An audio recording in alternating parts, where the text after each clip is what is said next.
बिस्मिल्लाहिर्रहमानिर्रहीम। अस्सलाम वालेकुम एवरीवन। एक नई वीडियो के साथ मेरे यूट्यूब चैनल पर आप सबको खुशामदीद। उम्मीद है आप खैर आफियत से होंगे। वीडियो को मुकम्मल देखने से पहले चैनल को सब्सक्राइब करें और बेल आइकन को प्रेस कर लें। अगर आप साइकोलॉजी के स्टूडेंट हैं या नफ्सियात के बारे में कुछ दिलचस्पी रखते हैं तो आज की ये वीडियो आपके लिए बहुत ज़्यादा अहम है। जैसा कि हम वीडियो टाइटल या डिस्क्रिप्शन में देख रहे हैं कि आज हम पोस्टपार्टम डिप्रेशन के बारे में पढ़ेंगे, जानने की कोशिश करेंगे। पोस्टपार्टम डिप्रेशन यानी बच्चे की पैदाइश के बाद जो वालिदैन, वालदा या वालिद एक डिप्रेशन की कैफियत से गुजरते हैं, उस बारे में आज हम पढ़ेंगे। ये एक इतना अहम और हसास टॉपिक है कि इसके बारे में इल्म ना होना यानी आगाही ना होने की वजह से मामलात इस हद तक ख़राब हो जाते हैं कि वालिदैन के साथ साथ एक नया पैदा होने वाला बच्चा भी इस मर्ज़ की वजह से सफ़र करता है।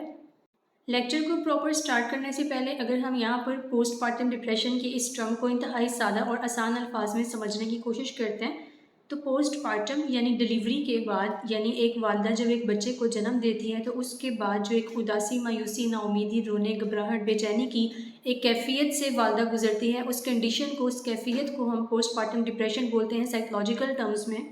Main components of this video are postpartum depression, यानी आज के इस वीडियो में हम सीखेंगे कि पोस्टपार्टम डिप्रेशन क्या होता है, understanding two main concepts of this disorder as per DSM-5 and ICD international classification of diseases, diagnosis या क्लिनिकल असेसमेंट क्या होती है और इसका ट्रीटमेंट किस तरह से किया जाता है।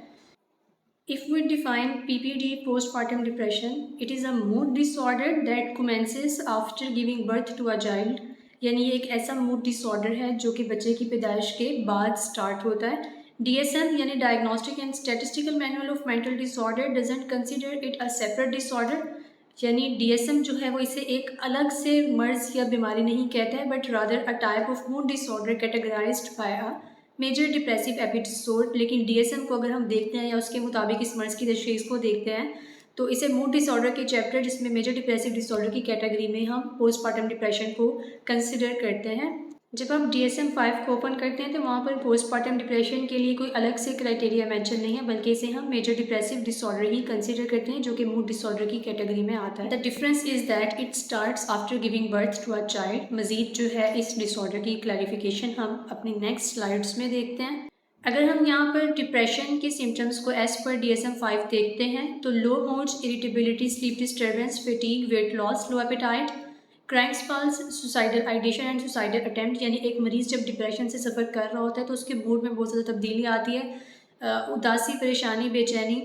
और नींद का मसला, भूख का मसला, थकावट बहुत ज़्यादा रहती है, पट्ठों में खिंचाव होता है, वज़न में कमी आ जाती है, बात बात पर रोना आता है, माजी का दुख या पछतावा तंग करता है, इवन कि खुद को नुकसान पहुंचाने के या ख़त्म करने के ख़यालात भी आते हैं और मरीज़ जो है वो खुदकुशी की अटैम्प्ट भी करता है। ठीक है, ये एक जनरल सिम्टम्स हैं as per DSM-5 about depression. So in PPD, postpartum depression, mothers suffering from PPD often display hostility, negligence, lower tolerance and are less responsive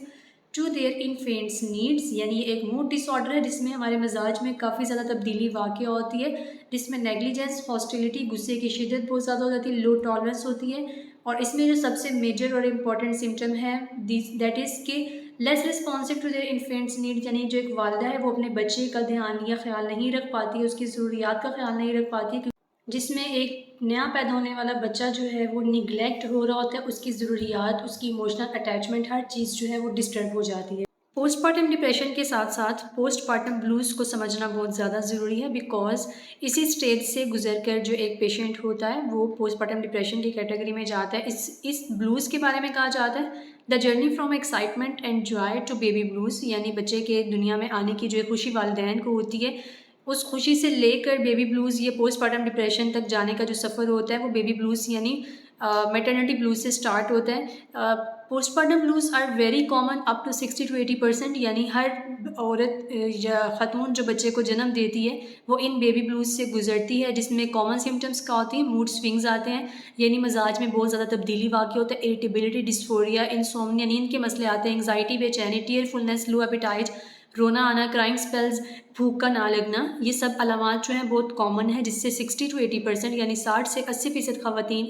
in baby blues से सफ़र करती हैं, जो कि लास्ट लेस दैन 2 वीक्स, जो सिर्फ 2 हफ्ते तक रहते हैं। यानी 2 वीक्स और लेस दैन 2 वीक्स ये सिम्टम्स रहती हैं, और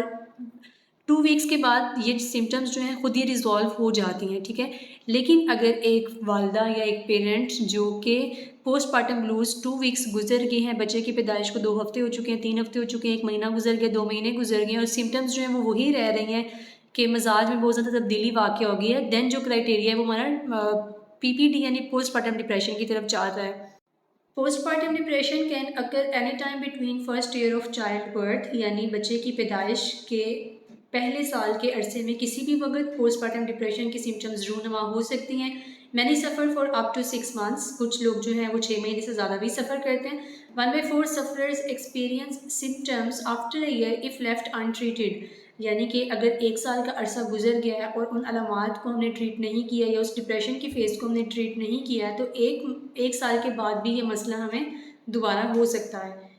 अगर हम पोस्टपार्टम डिप्रेशन के रिस्क फैक्टर्स, एटियोलॉजी या कॉजेज़ को कंबाइन करके देखते हैं तो इसकी सबसे मेजर कॉज़ किसी भी किस्म का लाइफ स्ट्रेस, यानी अगर वालिदा कोई ज़हनी तनाव का शिकार है ड्यूरिंग प्रेगनेंसी यानी प्रीनेटल स्टेजेस पर डिलीवरी से पहले या पोस्टनेटल स्टेजेस यानी डिलीवरी के बाद किसी भी किस्म का कोई लाइफ स्ट्रेस चल रहा है तो चांसेस हो सकते हैं कि जो वालिदा है या जो पेशेंट है वो पोस्टपार्टम डिप्रेशन का शिकार हो सकती है। पुअर फैमिली और सोशल सपोर्ट, यानी अगर किसी भी किस्म की कोई फैमिली सपोर्ट जो है वो बहुत कम है या कोई सोशल सपोर्ट मौजूद नहीं है, देन भी चांसेस हो सकते हैं कि पेशेंट जो है वो पोस्टपार्टम डिप्रेशन का शिकार हो। मैरिटल डिस्कॉर्ड, कॉन्फ्लिक्ट और डिससेटिस्फैक्शन, अगर अपने स्पाउस के साथ रिलेशंस अच्छे नहीं हैं, ताल्लुकात बेहतर नहीं हैं, कोई इमोशनल सपोर्ट, इमोशनल अटैचमेंट वगैरह नहीं है, देन भी जो पेशेंट है वो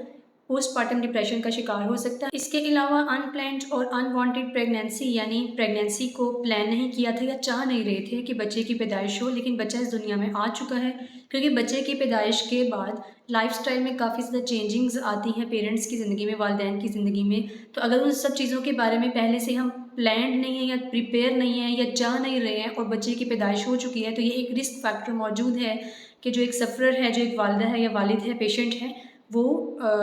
पोस्टपार्टम डिप्रेशन का शिकार हो। करंट अब्यूज़ और डोमेस्टिक वायलेंस, अगर किसी भी किस्म का कोई अब्यूज़िव रिलेशन है या कोई डोमेस्टिक वायलेंस यानी घरेलू तशद्दुद का शिकार है, देन भी चांसेस हो सकते हैं। ब्रेस्ट फीडिंग की वजह से वुमेंस ऑक्यूपेशन, यानी अगर एक खातून जो है वो वर्किंग वुमेन है और बच्चे की पैदाइश हो चुकी है तो उसके लिए एक बहुत बड़ा स्ट्रेसर हो सकता है कि मैंने इसको संभालना कैसे, इसको इमोशनल सपोर्ट या अटैचमेंट कैसे देनी है, मैंने अपनी ड्यूटी आवर्स को कैसे मैनेज करना है, अपने घर को कैसे मैनेज करना है, बच्चे को कैसे मैनेज करना है, तो ये सब चीज़ें हो सकती हैं। जेनेटिक वल्नरेबिलिटी और हिस्ट्री ऑफ डिप्रेशन, अगर एक कोई जेनेटिक्स के अंदर ही डिप्रेशन मौजूद है या फिर कोई पास्ट मेडिकल हिस्ट्री रही है, कोई पास्ट साइकेट्रिक हिस्ट्री मौजूद है या फिर एक पेशेंट जो पहले ज़िंदगी में कभी डिप्रेशन का शिकार हो चुका है, तो ये भी चांसेस हो सकते हैं, एक रिस्क फैक्टर मौजूद रहता है कि बच्चे की पैदाइश के बाद जो है वो डिप्रेसिव एपिसोड आ सकती है। One of the other important and major factor is lifestyle changes, because बच्चे की पैदाइश के बाद ज़िंदगी में बहुत ज़्यादा चेंजेस आती हैं, तब्दीलियाँ आती हैं जिसमें उठने बैठने, सोने जागने, खाने पीने, रहने सहने का एक मुकम्मल जो पैटर्न है, लाइफ पैटर्न है, वो चेंज हो जाता है। ठीक है, मीन्स कि एक्सेप्टेंस या लोअर एडॉप्टेशन की वजह से कि हम उस पैटर्न को या उस रूटीन को अडॉप्ट नहीं कर पा रहे हैं, एक नया बच्चा या एक नया मेंबर जो हमारी ज़िंदगी में आ चुका हुआ है, उसकी वजह से जो लाइफस्टाइल चेंजेस आई हैं वो एक रिस्क फैक्टर हो सकता है कि उसकी अडॉप्टेबिलिटी या फिर उसकी लोअर एक्सेप्टेंस की वजह से हम पोस्टपार्टम डिप्रेशन का शिकार हों। प्रीमेच्योर और कॉम्प्लिकेटेड बर्थ, यानी बच्चे की जो पैदाइश है वो वक़्त से पहले हो गई है या फिर ड्यूरिंग डिलीवरी कुछ कॉम्प्लिकेशंस, कुछ पेचीदगियाँ या कुछ मुश्किलात का सामना करना पड़ा है माँ को या बच्चे को, तो उस वजह से भी कोई ज़हनी सेहत इफ़ेक्ट हो सकती है जिस वजह से हम पोस्टपार्टम डिप्रेशन का शिकार हो सकते हैं। बॉडी इमेजेस डिससेटिस्फेक्शन, यानी कि बच्चे की पैदाइश के बाद ऑब्वियसली काफ़ी ज़्यादा हार्मोनल चेंजेस आती हैं, बॉडी जो फिज़ीक है वो मुकम्मल चेंज हो जाती है, तो एक जो वालिदा है वो उस बारे में भी बहुत ज़्यादा परेशान रहती है कि मेरा पेट बहुत निकल गया है या मैं बहुत हेल्दी हो गई हूँ, मेरा वेट बहुत ज़्यादा बढ़ गया है, मेरा फेस जो है वो फेस का कलर चेंज हो गया है, ये मेरी आइज़ ऐसी हो गई हैं, मतलब पूरी अपनी बॉडी फिज़ीक के बारे में भी जो एक डिससेटिस्फेक्शन है, एक तसल्ली नहीं हो रही होती। अगर हम यहाँ पर बायोकेमिकल फैक्टर्स, कॉर्टिसोल लेवल्स या न्यूरो हार्मोन्स को कंबाइन करके देखते हैं तो ऑब्वियसली बच्चे की पैदाइश के बाद यानी डिलीवरी के बाद ड्यूरिंग प्रेगनेंसी जो वालिदा ने 9 महीने बच्चे को अपने पेट में रखा है, उसके बाद उसको जन्म दिया है, तो उस वजह से बॉडी के अंदर काफ़ी ज़्यादा केमिकल चेंजिंग्स भी आती हैं, यानी कीमियाई तब्दीलियों की वजह से भी हमारी मेंटल हेल्थ जो है वो थोड़ी डिस्टर्ब हो जाती है, जिसमें हमारे पास फ्लक्चुएशन इन रिप्रोडक्टिव हार्मोन्स है, for example estrogens, prolactin, oxytocin can also cause changes in maternal health which can lead to postpartum depression. Furthermore अगर हम देखते हैं डोपामिन सेरोटोनिन लेवल्स जो हैं वो उसके अंदर तब्दीलियाँ आ जाती हैं, तो ओवरऑल जो हमारी जो बॉडी केमिस्ट्री है वो काफ़ी चेंज होती है, जिसकी वजह से हमारे मूड पे इफेक्ट आता है, और जब हम उन सिम्टम्स को मैनेज नहीं कर पाते हैं तो हम पोस्टपार्टम डिप्रेशन का शिकार हो जाते हैं। जैसा कि हम इस डिसऑर्डर की अंडरस्टैंडिंग पोस्टपार्टम यानी डिलीवरी के बाद की डिप्रेशन की स्टेज को ले रहे हैं, तो इसमें ऑब्वियसली जो वालदा है, जो औरत है, वो बच्चे को जन्म देती है,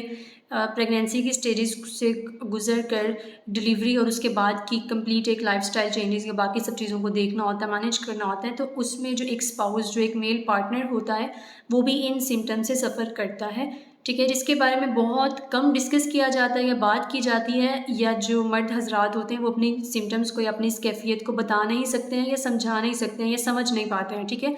तो इसमें अगर हम रिसर्च बेस्ड चीज़ों को देखते हैं तो 1 in 10 men experience postpartum depression, यानी हर 10 में से एक मर्द या एक जो मेल स्पाउस होता है वो पोस्टपार्टम डिप्रेशन से गुजरता है,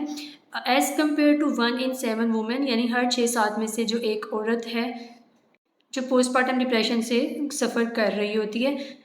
तो इसमें एक चीज़ जो हम यहाँ पर थोड़ा-सा क्लैरिटी लेना चाह रहे हैं कि इसमें जो है वो सिर्फ़ ख़वातीन ही पोस्टपार्टम डिप्रेशन का शिकार नहीं होती हैं, मर्द हज़रात भी होते हैं। बेशक उनकी रेशो थोड़ी कम है, बट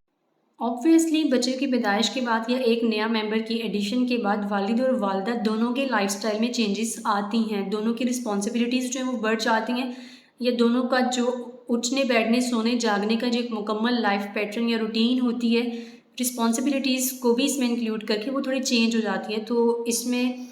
हर मर्द जो है, मर्द हज़रात जो है, जो मेल स्पाउस होता है वो भी डिप्रेशन का शिकार होता है पोस्टपार्टम डिप्रेशन का, जिसमें उसके सिम्टम्स में शामिल है anger, irritability, risk taking behaviours including substance and alcohol use, detachment from the family, easily stressed, physical symptoms including headaches and stomach issues, stomach disturbances, यानी कि गुस्सा आना बहुत ज़्यादा, बेचैनी रहना, या फिर सब्सटेंस यूज़ स्टार्ट कर देना, डिटैचमेंट फ्रॉम द फैमिली, बच्चे को ना उठाना, बच्चे को प्यार ना करना, जैसा कि हमने स्टार्टिंग पे देखा था कि जो मदर होती है वो भी अपनी इन्फेंट नीड्स को कंप्लीट नहीं कर पाती, बच्चे का ख्याल नहीं रखती है, ध्यान नहीं रख पाती है, इमोशनल अटैचमेंट बहुत डिस्टर्ब हो जाती है। तो इसी तरीके से जो एक मेल पार्टनर होता है वो भी, उसकी भी जो अटैचमेंट है फ्रॉम द फैमिली वो डिस्टर्ब हो जाती है, वो बात बात पे परेशान हो जाता है, फिजिकल सिम्टम्स या फिजिकल इलनेस का बहुत ज़्यादा सामना करना पड़ता है, जिसमें सर दर्द या मैदे के इश्यूज़ या इनडाइजेशन वगैरह आ जाती है। अगर हम रिस्क फैक्टर्स को डिस्कस करते हैं यहाँ पर, जैसा कि हमने अपनी प्रीवियस स्लाइड्स में भी किया था कि एटियोलॉजी या रिस्क फैक्टर्स क्या क्या हो सकते हैं पोस्टपार्टम डिप्रेशन के, विद मैन सेंटर्ड अगर हम देखते हैं लैक ऑफ स्लीप, नींद की कमी की वजह से, a personal history of mental illness, यानी एक मर्द, ये जो मेल स्पाउस है वो पहले ज़िंदगी में कभी किसी किस्म की मेंटल इलनेस, ज़हनी दबाव का या फिर किसी भी किस्म के ज़हनी मर्ज़ का शिकार रहा है, तो चांसेस हो सकते हैं कि वो अपनी रिस्पॉन्सिबिलिटीज़ या लाइफस्टाइल चेंजेस की वजह से, अडॉप्टेबिलिटी या एडजस्टमेंट ना होने की वजह से डिप्रेशन का शिकार हो सके। A strain relationship with the spouse, ये एक बहुत कॉमन रिस्क फैक्टर है कि अगर अपने पार्टनर के साथ, मेल या फीमेल पार्टनर के आपस में ताल्लुकात बेहतर नहीं है, बॉन्डिंग अच्छी नहीं है, कम्युनिकेशन बहुत कम है, अटैचमेंट नहीं है, इमोशनल अटैचमेंट नहीं है, इमोशनल सपोर्ट मौजूद नहीं है, तो चांसेस हो सकते हैं कि जो भी नए वालिदैन या बच्चे की पैदाइश के बाद जो वालिद या वालिदा है वो डिप्रेशन का शिकार हो सकते हैं। कंसर्न्स और high expectations about becoming a father, यहाँ पर एक सोसाइटल प्रेशर बहुत ज़्यादा आ जाता है कि अगर एक मेल पार्टनर इस वजह से परेशान रह रहा है या उसके ऊपर एक सोसाइटी प्रेशर है कि ये कैसा बाप बनेगा या ये अपने बच्चे को तरबियत कैसी देगा या फिर अपने बच्चे को संभालेगा कैसे, उसकी फाइनेंशियल नीड्स को कैसे पूरा करेगा, तो ये अगर एक्सपेक्टेशंस बहुत ज़्यादा हैं तो ऑब्वियसली बच्चे के जन्म लेने के बाद, ये बच्चे की दुनिया में आने के बाद इस हाई एक्सपेक्टेशन की वजह से या सोसाइटल प्रेशर की वजह से जो पेशेंट है, जो मेल स्पाउस है वो डिप्रेशन का शिकार हो सकता है। Fears about the changing dynamics within the family structure, again वही बात कि एक न्यू मेंबर के आने की वजह से जो डायनामिक्स हैं वो चेंज हो जाती हैं, या अगर हम इसको ये देखते हैं कि एक हस्बैंड टाइटल से एक फादर टाइटल की तरफ शिफ्ट होना या उसको अडॉप्ट करना, उसको एक्सेप्ट करना थोड़ा सा चैलेंजिंग है, थोड़ा मुश्किल हो जाता है। लेकिन इसमें जो सबसे ज़्यादा चीज़ इफ़ेक्ट करती है पोस्टपार्टम डिप्रेशन की तरफ जो लीड करती है वो डिससेटिस्फेक्शन या मैरिटल डिससेटिस्फेक्शन है, या अपने स्पाउस के साथ ताल्लुकात बेहतर ना होने की वजह से भी ये चीज़ें होती हैं। सो अगर ये सब रिस्क फैक्टर जो हम यहाँ पे पढ़ रहे हैं, देख रहे हैं, तो अगर ये चीज़ें मौजूद नहीं होती तो ऑब्वियसली हम डिप्रेशन का शिकार भी नहीं होते हैं। तो इसमें जो हमने इंपॉर्टेंट रिस्क फैक्टर्स देखे हैं वो लाइफ स्ट्रेस देखा है, अनवांटेड और अनप्लान्ड प्रेगनेंसी की हम चाह नहीं रहे थे कि बच्चा पैदा हो। मतलब अगर वालिद भी जो है वो प्रिपेयर नहीं है, वो अपनी रिस्पॉन्सिबिलिटीज़ लेने के लिए तैयार नहीं है, या उसका फाइनेंशियल क्राइसिस कोई चल रहे हैं और इस दौरान जो बच्चे की पैदाइश हो गई है, तो ऑब्वियसली ये कॉमन सी चीज़ें हैं जो कि हमें बाद में किसी न किसी मेंटल डिसऑर्डर की सूरत में सामने आती हैं, जो कि एक पोस्टपार्टम डिप्रेशन की स्टेज से गुजरना पड़ता है। और ये एक इतनी सीवियर स्टेज होती है कि इसमें अगर हम देखें तो पोस्टपार्टम डिप्रेशन के साथ साथ पोस्टपार्टम साइकोसिस भी हो जाता है, जो कि एक सीवियर मेंटल कंडीशन। और अक्सर औकात ये सिचुएशंस इतनी इमरजेंसी हो जाती हैं कि मेल या फीमेल स्पाउस दोनों को जो एक इमरजेंसी ट्रीटमेंट चाहिए होता है। यहाँ पर डिलीवरी के बाद अगर हम कोई भी मेल या फीमेल स्पाउस किसी भी किस्म की डिप्रेसिव फेज से गुजर रहे हैं, तो उन सिम्टम्स को हम बिल्कुल भी नज़रअंदाज नहीं कर सकते हैं, बिकॉज इन तमाम चीज़ों का डायरेक्टली इम्पैक्ट जो है वो बच्चे की सेहत पर, उसकी तरबियत पे, उसकी नशोनुमा पे आता है। इस तरह जो मदर बेबी बॉन्ड है वो पुअर हो जाता है, इवन कि वालिद का अपने बच्चे के साथ जो बॉन्डिंग है वो भी बहुत पुअर हो जाती है। और बच्चे की जो अटैचमेंट है, जो उसका बिहेवियरल, इमोशनल और कॉग्निटिव डेवलपमेंट है, वो सब डिस्टर्बेंस आती है। और बच्चे को इनिशियल डेज़ में ख़ास तौर पर जो है बहुत ज़्यादा अपने पेरेंट्स की ज़रूरत रहती है, बल्कि जब तक उसका बचपन या वो 2, 3, 4, 5, 10 साल का नहीं हो जाता, तब तक उसको हर स्टेज पे अपने पेरेंट्स की जो है वो सपोर्ट चाहिए होती है। अगर इनिशियल डेज़ में, लाइक जब बच्चा पैदा हुआ है उसके बाद ही अगर उसको कोई इमोशनल अटैचमेंट या फिर इमोशनल सपोर्ट नहीं मिल रही है, मदर या फादर जो अपने बच्चे को उठा नहीं रहे, प्यार नहीं कर रहे हैं, उसकी ज़रूरियात का ख्याल नहीं रख रहे हैं, उसको एक न्यू बॉर्न बेबी की तरह ट्रीट नहीं कर रहे हैं, उसको प्रोटोकॉल प्रोवाइड नहीं किया जा रहा, तो ये सब चीज़ें ऑब्वियसली बच्चे के ऊपर भी असरअंदाज होती हैं। तो इसलिए हम इन तमाम रिस्क फैक्टर्स को या इस डिसऑर्डर को इग्नोर या नज़रअंदाज नहीं कर सकते। ये एक ट्रीटेबल मेंटल डिसऑर्डर है, इसका इलाज बर वक्त तशख़ीस और इलाज बेहद ज़रूरी है। और इसमें अगर हमें किसी किस्म की कोई आगाही नहीं है, कुछ पता नहीं है, तो इस वजह से ये जो अलामात हैं सारी ये वर्स हो सकती हैं, यानी इसका असरात इस हद तक ज़्यादा हो जाते हैं कि जो एक मेल या फीमेल स्पाउस है वो सुसाइडल अटैम्प्ट या आइडिएशन की तरफ भी जाते हैं। इवन के कई केसेस में ऐसे होता है कि मदर या फादर जो है अपने न्यू बॉर्न बच्चे को नुकसान पहुंचाने की भी कोशिश करते हैं। और कई केसेस हमारे पास ऐसे रिपोर्ट होते हैं जिसमें वालदा अपने बच्चे को उठा के, 3 माह का 2 माह का बच्चा है, उसको उठा के बेड से नीचे फेंक देती है, ठीक है, उसको नुकसान पहुंचाने की कोशिश करती है। वो सब चीज़ें इस वजह से हैं कि वो जो एक लाइफस्टाइल चेंजेस की वजह से, स्ट्रेस की वजह से या तमाम रिस्क फैक्टर्स की वजह से जो वालदा या मेल स्पाउस किसी भी किस्म के डिप्रेशन से गुजर रहे हैं, स्टेज से गुजर रहे हैं, तो उसका डायरेक्टली इम्पैक्ट जो है वो बच्चे के ऊपर और पेरेंट्स की अपनी सेहत के ऊपर भी बहुत ज़्यादा होता है। जनाब, वीडियो ड्यूरेशन और लेंथ का ख्याल रखते हुए मैं अपने इस वीडियो लेक्चर को यहीं पर एंड करना चाहती हूँ। बल्कि अभी इस वीडियो के पार्ट 2 के लिए हमारा ICD 11 के मुताबिक डायग्नोसिस, DSM के मुताबिक पोस्टपार्टम डिप्रेशन का डायग्नोसिस और clinical assessment, testing, diagnosis making और ट्रीटमेंट प्लान जो है वो हमारा रहता है।